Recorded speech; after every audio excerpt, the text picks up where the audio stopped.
నమస్తే ఎవ్రీవన్, నేను మీ లీలావతిని. Welcome to Nellore NUDA approval layouts. ఇప్పుడు మనం సరికొత్త లేఅవుట్ అయిన ధనలక్ష్మీపురానికి దగ్గరగా ఉన్న గుడ్లపాలెంలో ఉన్న శ్రీ బాలాజీ బృందావనం లేఅవుట్కి వచ్చేసాము. ఇది మొత్తం 15 ఎకరాల నుడా అప్రూవల్ లేఅవుట్ అండి. ఈ లేఅవుట్లో ముఖ్యంగా మనకి 1.5 ఎకరాల్లో పార్క్ ఇవ్వడం జరిగింది. ఈ లేఅవుట్ చుట్టూ ఇల్లులు ఉండడం వలన చక్కని వాతావరణం కలిగి రెడీ టు హౌస్ కన్స్ట్రక్షన్ అనేది మనం చేసుకోగలుగుతాం. 40 అడుగుల CC roads, electricity, entrance arch, open drainaging system, avenue planet కలిగిన వెంచర్ అండి.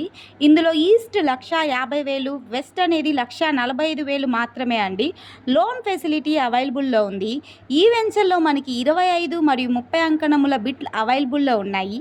ఈ వెంచర్ యొక్క హైలైట్స్ చూసుకుంటే 7 కిలోమీటర్ దూరంలో విఆర్సీ సెంటర్, 8 కిలోమీటర్ దూరంలో ఆర్టీసీ బస్టాండ్, 3.5 కిలోమీటర్ దూరంలో నారాయణ హాస్పిటల్, 8 కిలోమీటర్ దూరంలో ఆత్మకూరు బస్టాండ్ కలిగిన వెంచర్. అంత మాత్రమే కాకుండా 1.5 కిలోమీటర్లో మేజర్ స్కూల్స్ అండ్ కాలేజీ కలిగిన గొప్ప వెంచర్ అండి. సో ఫ్రెండ్స్, ఇంకా ఎందుకు ఆలోచిస్తున్నారు? ఈ వెంచర్ని విజిట్ చేయాలనుకుంటే ఈ వీడియోలో ఉన్న నెంబర్ని కాంటాక్ట్ అవ్వండి friends. Okay, thank you for everyone. Please share and subscribe friends. Nellore NUDA approval layouts.